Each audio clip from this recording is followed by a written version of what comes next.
Assalamu alaikum, dear brothers and sisters. How are you all? I hope everyone is doing really well. Alhamdulillah, I'm good too. আমি Ibrahim Hossain virtual sports ফ্যামিলির পক্ষ থেকে সবাইকে শুভেচ্ছা ও অভিনন্দন।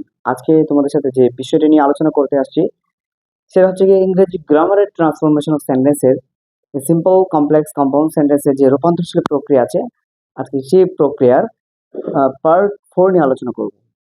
Part 4 নিয়ে আলোচনা করব। তো তার আগে সবাইকে একটা সাজেস্ট করব যে পার্ট 1 থেকে তোমরা বাই সিরিয়ালি দেখে আসো, কারণ হচ্ছে কি আমি পার্ট 1 থেকে আমি বিস্তারিত আলোচনা করেছি এবং বেসিক নিয়ে আলোচনা করেছি। তো তোমরা যদি বাই সিরিয়ালি তোমরা যদি দেখে আসো তাহলে হচ্ছে তোমাদের জন্য পরবর্তী ক্লাসগুলো আর সহজ হয়ে যাবে। সো আমরা এই ক্লাসটা শেয়ার করে দিবা যাতে অন্যান্য তোমার বন্ধু যারা আছে তারাও যেন উপকৃত হতে পারে। সো আমরা আর কথা না বাড়িয়ে সরাসরি আমাদের লেসনে চলে যাই। অলরেডি একটা সেন্টেন্স দেখতে পাচ্ছি, এটা কোন ধরনের সেন্টেন্স সেটা আমরা কিভাবে আইডেন্টিফাই করব। আমি আগেই বলে আসছি যে পুরো সেন্টেন্স জুড়ে যদি একটি মাত্র ফাইনাইট ভার্ব থাকে, শুধু একটি মাত্র ফাইনাইট ভার্ব থাকে, তাহলে সেটা হচ্ছে তোমার তোমার সিম্পল সেন্টেন্স। ঠিক আছে, এটা একটা সিম্পল সেন্টেন্স। কেন? একটা সাবজেক্ট আছে, সরি, একটা সাবজেক্ট আছে আর এটা হচ্ছে তোমার ফাইনাইট ভার্ব আছে, একটা ফাইনাইট ভার্ব আছে। Some people working in the field are farmers. কিছু লোক মাঠে কাজ করার অবস্থা আছে, আর ফার্মার্স তারা হচ্ছে গিয়ে তোমার ফার্মার্স। এটা হচ্ছে তোমার একটা ফাইনাইট ভার্ব। ঠিক আছে, এই ফাইনাইট ভার্বের সাবজেক্টটা হচ্ছে সাম পিপল।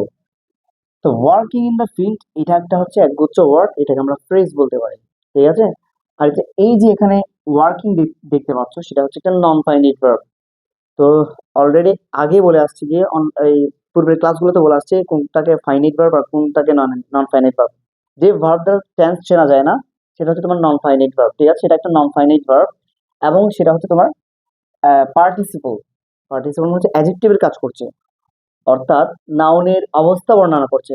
সাম পিপল কি করছে? ফিল্ডে কাজ করার অবস্থায় আছে। ঠিক আছে, ফিল্ডের মধ্যে কি কাজ করার অবস্থায়, তাহলে একটা নাউন বা প্রোনাউনের একটা অবস্থান বোঝাচ্ছে। অবস্থান, নাউন বা প্রোনাউনের দোষ গুণ সংখ্যা অবস্থা প্রভৃতি বুঝালে সেটাকে আমরা অ্যাডজেক্টিভ বলি।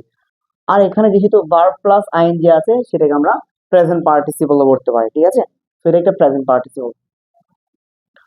তো আমরা এই সিম্পল সেন্টেন্সটাকে আমরা কমপ্লেক্স সেন্টেন্সে ট্রান্সফর্ম করব। ঠিক আছে, তো অবশ্যই আমরা আগে বলে আসছি সিম্পল সেন্টেন্সকে যদি আমরা কমপ্লেক্সে ট্রান্সফর্ম করতে যাই তাহলে ওখানে দুটাই ক্লজ করতে হবে। ঠিক আছে, এখানে একটা হচ্ছে ক্লজ, একটা হচ্ছে ফ্রেজ, আর একটা হচ্ছে প্রিন্সিপাল ক্লজ।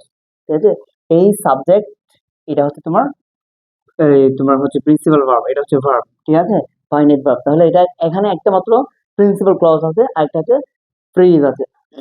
তাহলে আমাকে এই ফ্রেজটাকে ক্লজে রূপান্তর করতে হবে, ক্লজ বানাইতে হবে। ঠিক আছে, সাবঅর্ডিনেট ক্লজ। তো কমপ্লেক্স সেন্টেন্সের দুইটাই ক্লজ থাকে, তার মধ্যে একটা হচ্ছে গিয়ে তোমার প্রিন্সিপাল ক্লজ আর একটা হচ্ছে সাবঅর্ডিনেট ক্লজ। তো প্রিন্সিপাল ক্লজের কোনো চেঞ্জ করবো না, আমরা জাস্ট একটা সাবঅর্ডিনেট ক্লজ বানাই দিব। ঠিক আছে, এই যে এই সাবজেক্ট এই ভার্ব যেটা আছে এই নন ফাইনাইট ভার্ব, এটাকে আমরা ফাইনাইট ভার্ব এবং একটা ক্লজে রূপান্তর করবো। ঠিক আছে, তো দেখো আমরা কমপ্লেক্স সেন্টেন্সে রূপান্তর করছি। তো সাম পিপল যেটা আছে সাবজেক্ট ওইটা বসে যাবে সাম পিপল। তো আমরা এখানে কোনো সাবজেক্ট নাই, যেহেতু আমাদের একটা ক্লজ করতে গেলে একটা সাবজেক্ট একটা ভার্ব লাগে। ঠিক আছে, একটা ফাইনাইট ভার্ব লাগে। তো আমরা হচ্ছে একটা ক্লজ মার্কার হিসেবে রিলেটিভ প্রোনাউন হু নিয়ে আসবো, কারণ হচ্ছে গিয়ে হু। তারপর এটা যেহেতু প্রেজেন্টে আছে এটাও প্রেজেন্ট নিয়ে আসবো, who are working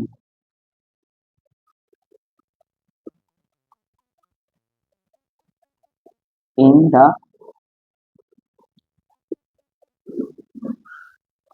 field are working.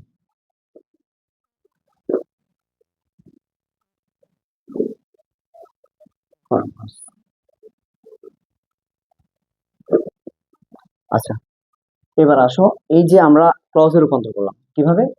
Subject ছিল এই ফাইনাইট ভার্ব ছিল। ঠিক আছে, এই সাবজেক্টের ফাইনাইট ভার্ব তোমার হচ্ছে কি এটা হচ্ছে প্রিন্সিপাল, যেটা আগে ছিল সেটা কোনো পরিবর্তন হয় নাই। জাস্ট আমরা কি এই যে ফ্রেজ ছিল এটাকে ক্লজে রূপান্তর করলাম। Who are working in the field, subject নিয়ে আসছে একটা একটা clause marker, subject plus verb চলে আসছে। ঠিক আছে, এটা হচ্ছে তোমার কন্টিনিউয়াস টেন্স।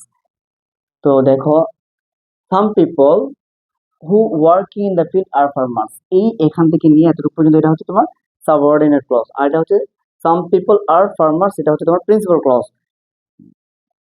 তো দেখো একটা সাবঅর্ডিনেট ক্লজ আর একটা হচ্ছে প্রিন্সিপাল ক্লজ আমরা ট্রান্সফর্ম কিভাবে করে ফেলেছি, ঠিক আছে।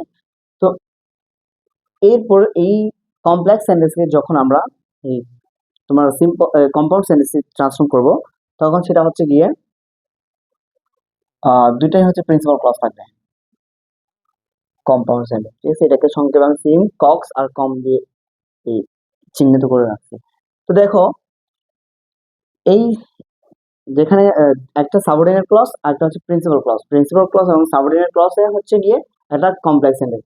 তো এখন যখন আমরা কম্পাউন্ড সেন্টেন্স রূপান্তর করবো, অবশ্যই দুইটাই প্রিন্সিপাল ক্লজ হতে হবে, ঠিক আছে। আমি তো এর আগে বলে দিয়েছি যে সিম্পল তোমার ফ্রেজের কাজ কি, তোমার ক্লজের কাজ কি। ফ্রেজ মানে হচ্ছে যেটাকে টেন্স চেনা যায় না, ঠিক আছে, যে সেন্টেন্সটাতে টেন্স চেনা যায় না, ঠিক আছে, নিজের অর্থ এই সম্পূর্ণরূপে প্রকাশ করতে পারে না। এবং একইভাবে who are working in the field, subordinate ক্লজও তার নিজের অর্থ সম্পূর্ণরূপে প্রকাশ করতে পারে না, বরঞ্চ প্রিন্সিপাল ক্লজের সাহায্য নিয়ে সে তার অর্থটা তোমার হচ্ছে গিয়ে প্রকাশ করে।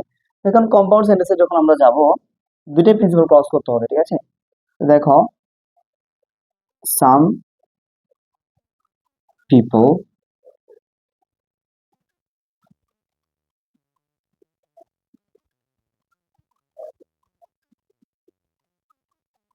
working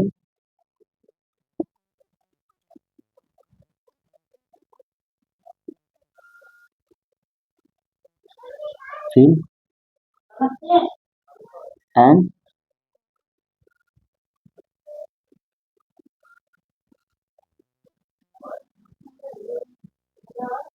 farmers। দেখো some people are working in the field, ঠিক আছে, কিছু লোক মাঠে কাজ করতেছে, and they are farmers, তারা হচ্ছে গিয়ে ফার্মার্স। তুমি একটা জিনিস খেয়াল করছো, সাবজেক্ট প্লাস প্রিন্সিপাল, তোমার হচ্ছে ফাইনাইট ভার্ব আছে, সাবজেক্ট প্লাস ফাইনাইট ভার্ব আছে, দুইটাই প্রিন্সিপাল ক্লজ এবং দুইটাই নিজের অর্থ নিজেই প্রকাশ করতে পারে, ঠিক আছে। যে সেন্টেন্স নিজের অর্থ নিজেই প্রকাশ করতে পারে এবং যেখানে ফাইনাইট ভার্ব থাকে, সেটা হচ্ছে তোমার প্রিন্সিপাল ক্লজ, ঠিক আছে। আর সাবঅর্ডিনেট ক্লজ, এটা হচ্ছে সাবঅর্ডিনেট ক্লজ মার্কার দিয়ে যে সেন্টেন্সটা শুরু হয় সেটাকে সাবঅর্ডিনেট ক্লজ বলি, ঠিক আছে। তো আমরা ট্রান্সফর্ম করলাম কিভাবে, সিম্পল থেকে কমপ্লেক্স, কম্পাউন্ড থেকে কমপ্লেক্স থেকে কম্পাউন্ড। একইভাবে তুমি যদি কম্পাউন্ড থেকে কমপ্লেক্সে রূপান্তর করতে চাও, কমপ্লেক্স থেকে আবার যদি তুমি সিম্পল রূপান্তর করো, এই ফরম্যাটটা তুমি যদি ফলো করো, তাহলে তুমি সিম্পল কমপ্লেক্স কম্পাউন্ডের যে ট্রান্সফর্মগুলো আছে এভাবে করে দিতে পারবা। সো আজকের ক্লাসটা এতটুকুই। তো তোমাদেরকে একটা সাজেস্ট করবো যে তোমরা প্রথম ক্লাসটা দেখে আসবা পার্ট ওয়ান থেকে, কারণ হচ্ছে পার্ট ওয়ানে আমি বিস্তারিত ভাবে আলোচনা করেছিলাম।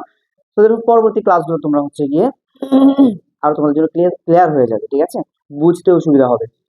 সো আজকের ক্লাসটা এতটুকুই থাক, সবাই ভালো থাকো, সুস্থ থাকো, আল্লাহ হাফেজ, আসসালামু আলাইকুম।